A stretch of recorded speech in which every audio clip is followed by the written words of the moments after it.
To prepare for the day everyone hopes will never come, the government stages a full-scale, multi-million-dollar urban war game every 7 or 8 years in a major city.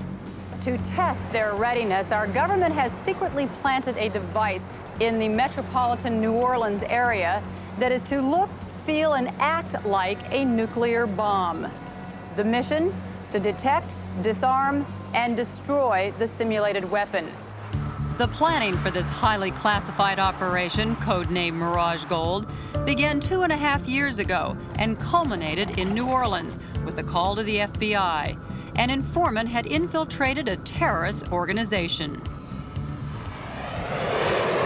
That tip led the FBI right here to this abandoned house right next to the New Orleans airport.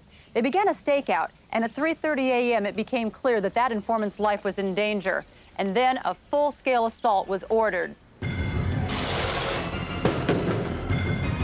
assault of the house was with real bullets.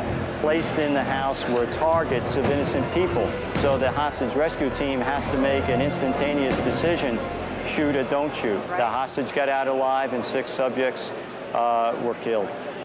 A search of the house and an interview with the hostage turned up some frightening information.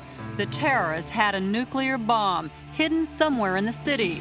What's more, it was programmed to detonate in 3 days. The FBI immediately called in NEST. The FBI is the lead agency, but we need them. They have the equipment, they have the know-how. They're the smartest people in the world in these matters. We want our people to get their gear on an airplane and come to a scene within 4 hours. We want them to be able to set up at a remote location where they don't have the necessary stuff, the telephones and the water and that kind of stuff, be able to live and exist in that thing on an individual basis, and then a coordinated basis between the Department of Energy, the FBI, the Department of Defense, and any other federal agencies that are involved in the process. They quickly set up headquarters in an abandoned warehouse on the fringe of the city. Team members arrive in nondescript rental cars. They must work in complete secrecy, not only to avoid panicking the public, but to keep the terrorists in the dark as well. If they don't know we know, then we have the upper hand. The success or failure of the operation will depend in large part on intelligence gathered and fed in by the FBI.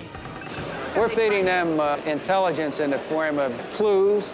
We also feed them a lot of problems.